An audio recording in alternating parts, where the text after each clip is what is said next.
전통적 가족 기능 약화, 핵가족화, 1인 가구 증가, 이런 사회적 변화, 그리고 이 서비스 욕구의 변화, 가족에 대한 가치관 변화, 도로 가족 기능이 약화되고 있죠. 그래서 가족 돌봄 서비스 욕구 등 다양하고 복잡한 게 나타나고 있어요. 그래서 사회 서비스에 대한 정책이 필요하게 되었습니다. 그래서 도입을 하게 됐죠. 추진 배경은 먼저 새로운 사회적 위험 등 환경 변화에 전략적 대응이 요구됐다. 아까 좀 말씀드린 것처럼 저출산, 고령화, 소득 양극화, 빈곤의 악순환, 그 다음에 근로빈곤 등의 새롭게 대두되는 사회적 위험과 변화로 인해 가족과 소규모 공동체가 수행하던 일상생활 서비스 역할을 대신할 문제가 필요하게 됐죠. 여성이 당연히 수행해야 하는 것으로 여겼던 돌봄에 대한 부분이 여성 사회 참여의 확대, 그 다음에 가족 구조의 변화 때문에 사회화가 필요하게 돼서 이에 따른 전략적 대응이 요구돼서 사회 서비스가 추진되는 거다. 그 다음에 보편적 서비스 필요. 이 부분은 사회 서비스는 이제 일부 특정 취약계층에만 필요한 것이 아니고 사회적 기반을 구성하는 전체로 확대되고 있습니다. 그렇죠? 그래서 지식기반 체제의 이행에 따라서 사회적 계층의 양극화가 발생을 하죠. 이로 인해서 자녀적 사회복지에서 탈피해서 사회적 계층 유동성 확보, 모든 국민에게 균등한 삶의 기회 보장, 이런 예방적 복지의 필요성이 결대했죠. 그러면서 최소한 보장이 아닌 욕구에 따른 사회 서비스가 제공되어야 하기 때문에 이 사회 서비스에 대한 이런 것도 확대되고 있다는 겁니다. 그 다음에 세 번째, 클라이언트와 지역사회 중심의 맞춤형 서비스가 필요하다. 급격한 사회 발전에 따라서 사회 변화는 물론 개인의 욕구와 선택의 다양성이 증가하게 돼서 일상생활의 필수적 사회 서비스도 개인별로, 지역별로 맞춤식 설계가 필요하게 됐죠. 그래서 이러한 것 또한 중앙정부의 표준적 관점에서 일괄적으로 실시되는 것이 아니라 개인에게 실제로 필요한 서비스를 제공해서 유의미한 효과를 창출할 수 있는 그런 서비스가 요구되었습니다. 다음 네 번째, 제공 가능한 질 높은 사회 서비스가 필요했다. 그래서 현물 또는 현금 급여 방식의 잔여적 사회복지의 한계성에 벗어나서 현금 서비스, 바우처 등 다양한 방식의 사회 서비스가 필요하게 됐죠.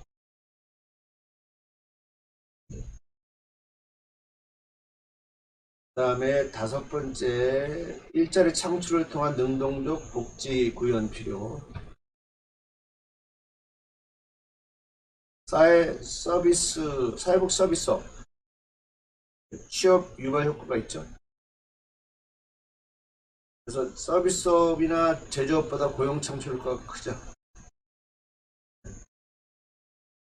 여성, 고용 취약계층, 저소득층에게 적합한 일자리를 제공할 수 있어 서민 생활 안정, 경제 활동 참여 기회 제공을 효과를 기대할 수 있다. 그 다음에 여섯 번째는 효율적이고 투명한 전달 체계가 필요했다.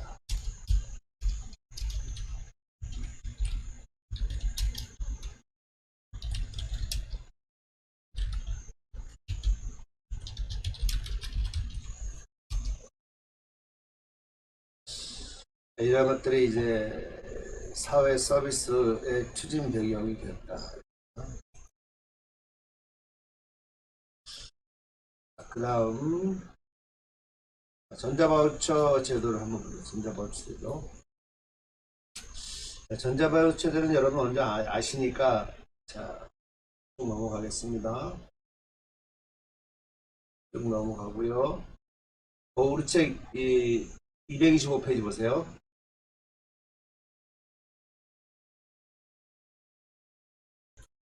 자, 보죠. 전자바우처 사업의 내용과 규모를 보면은 자, 거기 보면은 우리가 나라가 시행한 바우처 제도가 두 가지 종류가 있다고 그러죠. 보건복지부에 시행하는 국가 사업이 있고 지방자치단체에서 운영하는 사업이 있다. 그래서 전자바우처의 경우 보건복지부에서 2007년부터 장애인 활동 보조 서비스, 그 다음에 지역 사회 투자 사업 서비스, 노인 돌봄 서비스 등 사업에 최초로 도입됐고요. 2016년 이렇게 산무신생아 건강관리사업, 그 다음에 가사 간병인 방문지원사업, 그 다음에 임신 출산 진료비 지원사업, 청소년 산모 임신 출산 진료비 지원사업, 장애아동 가족 지원사업 등 수상되고 있습니다. 표 10-1을 보면 사회서비스 전자바우처 사업 현황이죠. 자, 노인 돌봄 종합 사업, 방문 주간 보호 서비스, 그다음에 노인 단기 가사 서비스 바우처 되고요. 그다음에 장애인 활동 지원 서비스 되고요. 지역 자율형 사회 서비스 투자 사업, 그러면은 지역사회 서비스 투자, 산모 신생아 건강관리 지원, 그 다음에 가사 간병 방문 지원 있고요. 그다음에 장애 아동 가족 지원, 발달 재활 서비스 바우처가 됩니다. 그 다음에 언어 발달 지원 되고요. 그 다음에 발달장애인 지원으로는 발달장애인 부모 상담 지원에 바우처 되고요. 발달장애인 주간활동 서비스 되고요. 청소년 발달장애 학생 방과 후 활동 서비스 바우처 되고요. 그 다음에 임시출산 진료비 지원 되고요. 청소년 산모 임신 출산 의료비 지원 되고요. 기저귀 조제 분유 지원 되고요. 에너지 바우처, 아이돌본 지원 등 됩니다. 여기까지가 사회 서비스 바우처 제도를 봤고요. 다음 활동 지원 서비스부터. 활동 지원 서비스.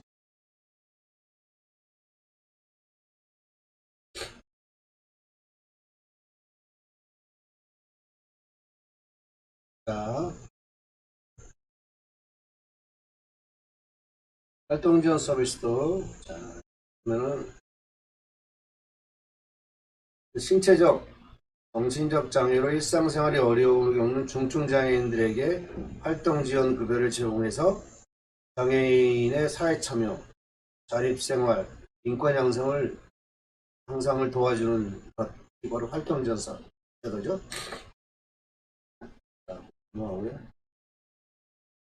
자, 내용이 어떤 게 있냐면 활동 보조, 방문 목욕, 방문 간호 이런 서비스를 일상생활과 사회생활의 자립이 어려운 장애인에게 지원하는 급여 서비스가 활동 지원 급여입니다. 활동 지원 급여는 어떤 게 있나 볼게요. 활동 지원 급여의 내용. 신체 활동 지원 있어요. 개인 위생 관리, 목욕 도움, 구강 관리, 세면 도움, 배설 도움, 옷 갈아입히기 등 있죠. 그 다음에 신체 기능 유지 증진, 체위 변경, 신체 기능 증진 이런 거 있어요. 식사 도움, 식사 차리기, 식사 보조, 구토물 정리. 그 다음에 실내 이동 도움, 실내에서 휠체어로 옮겨 하기, 집안 내의 걷기 도움 도움.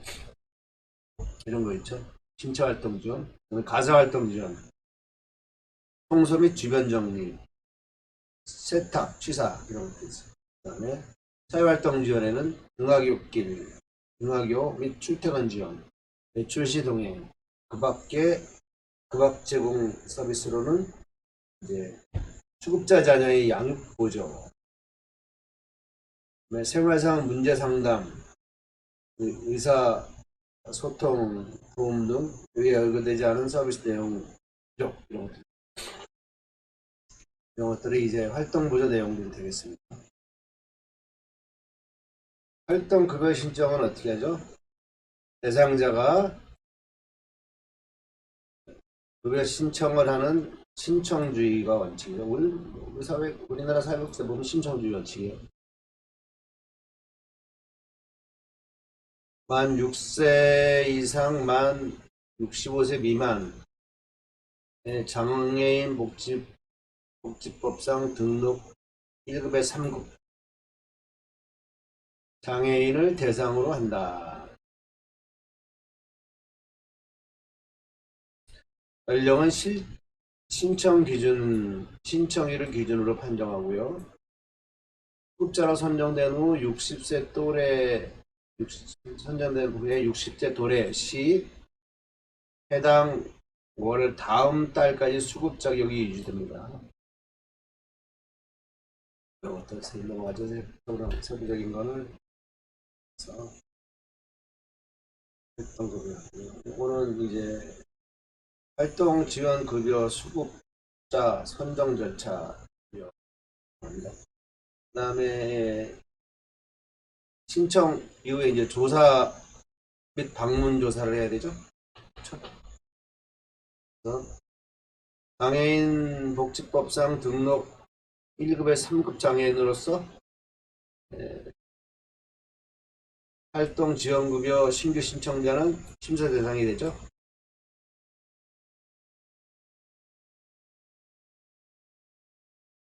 자, 심사 대상에 제외되는 사람 여기 맞고요.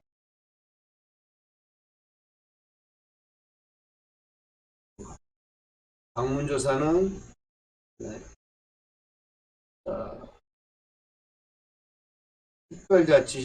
특별자치도 시군구는 읍면동으로부터 전송받은 활동 지원 급여 신청자를 공단으로 즉시 전송을 합니다. 공단은 이제 받으면 이제 조사계획 수립하고 방문조사를 실시합니다. 이것도 넘어갑시다. 조사 방법, 이거 좀 보죠. 조사 방법. 자, 공단은 활동 지원 인정조사표, 활동 지원 인정조사표 이거죠. 그리고 조사 항목. 따라 신청인의 신체 정신기능의 상태 및 활동 지원이 필요한 정도를 조사하죠. 그리고 조사 결과서를 작성해야 합니다. 자, 조사 활동 지원 인정조사표 조사 항목과 인정점수 선정 항목이죠. 영역은 자, 일상생활 동작 영역이 있고 수단적 일상생활 수행 능력 영역이 있고 그 다음에 장애 특성 고려 영역이 있고 사회 환경 고려 영역이 있어요. 그래서 이렇게 이러한 영역에서 각각 체크를 합니다. 그래서 일상생활 동작 영역은 이제 옷 갈아입기에서 어느 정도인가 목욕하기, 식사하기, 잠자리에서 자세 바꾸기, 옮겨 앉기, 걷기, 화장실 사용하기. 그래서 점수가 쭉 있죠. 점수. 그 다음에 이제 수단적 일상생활 수행 능력 영역에서는 전화 사용하기, 물건 사기, 식사 준비, 집안일, 빨래하기, 약 챙겨 먹기, 운전관리, 대중교통 수단 이용하기. 8개 항목의 문항표에 점수를 한다. 그 다음에 수단적 일상생활 수행 능력 2. 자, 전화 사용하기 같이 했죠. 그 다음에 장애 특성 고려 영역, 휠체어 상용, 청각 기능, 시각 기능, 인지 기능, 정신 기능.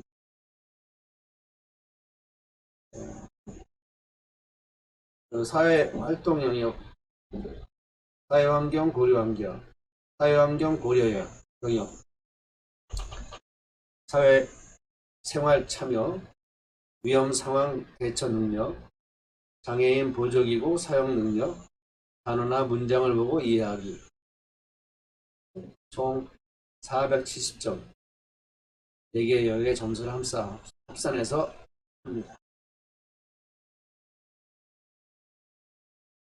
조사원은 신청자의 가정을 방문해서 작성한 활동지원 인정조사 받죠. 및 특이사항 등 심의자료를 수급자격 심의위원회에 제출합니다. 그럼 수급자격 심의위원회의 심의가 끝나면 활동지원 등급 월 한도액 유효기간 수급자격 심의위원회 의견 등 심의 결과 및 표준급여 이용계획서를 시 특별자치도, 시군구 매월 22일까지 전송합니다. 그리고 이제 선정 방법은 특별자치시장, 특별자치도지사, 시장, 군수구청장은 인정조사표에 따른 방문조사, 수급자격 심사위원회의 심의 의견에 따라 수급자를 선정하죠.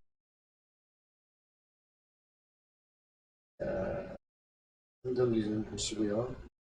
선정 주체는 특별자치시장, 특별자치도지사, 시장, 군수구청장입니다.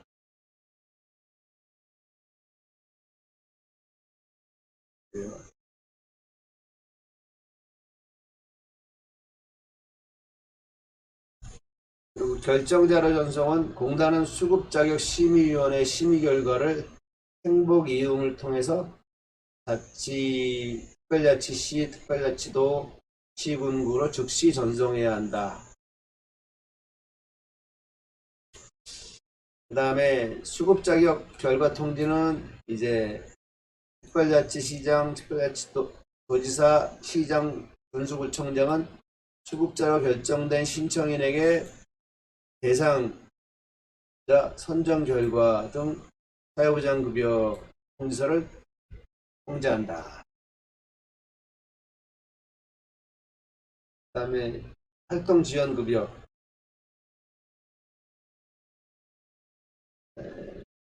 여기서 보면은 월 한도액은 활동지원 등급별로 기본급여, 수급자의 생활환경을 반영한 추가급여를 합산한 금액으로 산정합니다. 활동지원 등급에 따라 기본급여를 4등급으로 구분하여 산정합니다.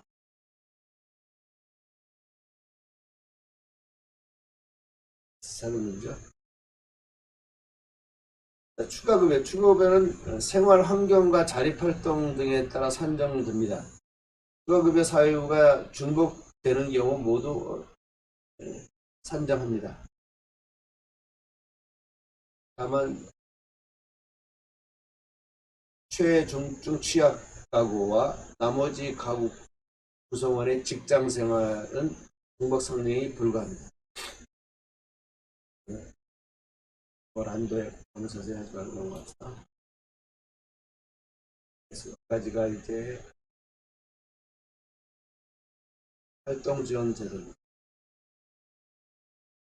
그 다음은 후견인제도. 자, 이번에는 후견인제도예요. 후견인제도, 사회서비스 후견인제도. 자, 성인 후견 제도의 여기 보면은 우리 책 237페이지 보세요. 발달장애인 권리보장 및 지원에 관한 법률 제9조 1항에 보면은 발달장애인이 자력으로 후원인을 선임하기 어렵다고 판단되는 경우 지방자치단체장이 그를 위하여 민법에 따른 성년 후견의 개시, 한정 후견의 개시 또는 특정 후견의 심판을 청구할 수 있도록 하고 있다. 그렇죠? 후견인 제도입니다. 그래서 공조 사항에 후견 사무의 수행에 필요한 비용 일부를 예산 범위에서 보건복지부령으로 정하는 바에 따라 지원할 수 있도록 한다는 거예요. 자, 이런 성인 후견인 제도는 발달장애인뿐만 아니라 정신장애인, 뇌병변장애인, 약물 중독자, 치매 환자 등도 이용할 수 있어요. 그리고 이 종류가 네 종류가 있습니다. 네 종류가 있죠. 한정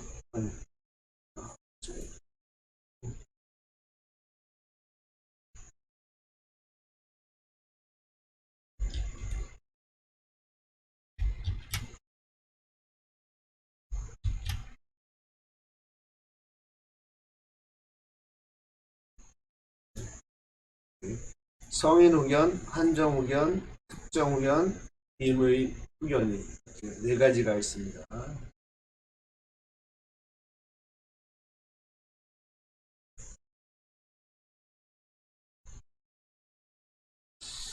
그리고 거기 보면은 238페이지 위에 보면은 누가 신청하는 본인 또는 사촌 이내의 친족의 신청에 의해서 사촌 이내의 친족이네. 그래서 가정법원이 결정하면 선택해서 이용할 수 있다. 후견에 소요되는 비용도 본인의 재산에서 부담하는 것이 원칙이다. 자, 네 종류 먼저 성인 후견. 성인 후견입니다. 성인 후견은 질병, 장애, 노령 그 밖의 사유로 인한 정신적 제약으로 사무를 처리할 능력이 지속적으로 결여된 성인이 가정법원의 후견 개시 심판으로 선임된 후견인의 지원을 통해 보호받는 제도가 성인 후견입니다. 그리고 한정 후견은 또 비슷하죠. 그런데 한정 후견은 자 똑같아요.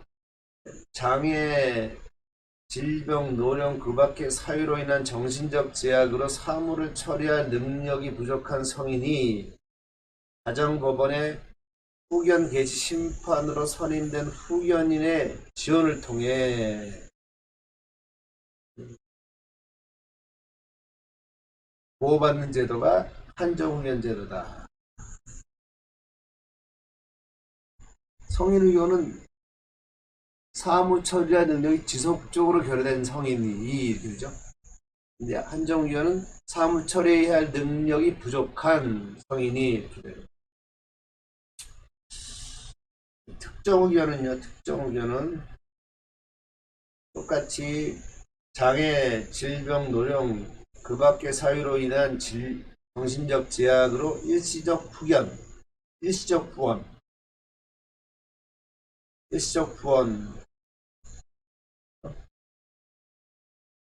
또는 특정 사무에 관한 후원이 필요한 성인이 가정법원의 후견 개시 심판으로 선임된 후견인의 지원을 통해 보호받는 제도. 정도.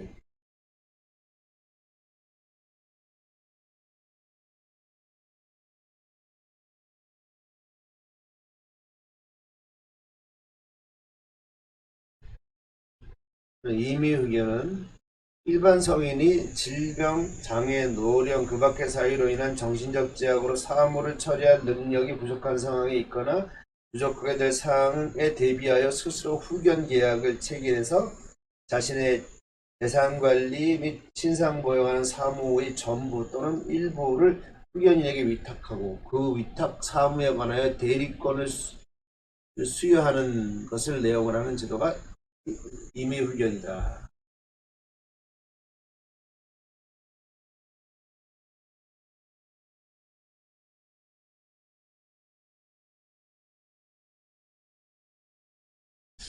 그러니까 이 후견 제도가 이 기존 제도와의 차이점이 있는데 뭐냐면 기존에 있는 것은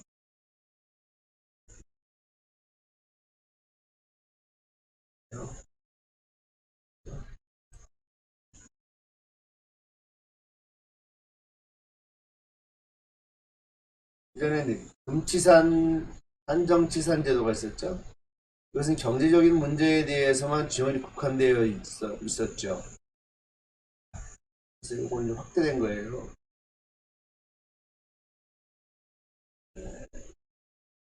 그래서 성인 후견 제도는 금치산 한정치산 제도의 한계를 극복하기 위해서 사무처리 능력에 도움이 필요한 성인의 재산 보호뿐만 아니라 거주지 결정, 의료행위 등 신상에 관한 폭넓은 지원, 가정법원 또는 후견 감독인에 의한 실질적인 후견 업무 감독, 후견과 관련된 별도의 등기제도를 운영합니다. 그래서 더 넓죠. 넓다. 그래서 재산 중심 아니라 재산뿐만 아니라 신상 결정 가능까지도 한다. 그래서 넓다. 자, 여기까지 하겠습니다.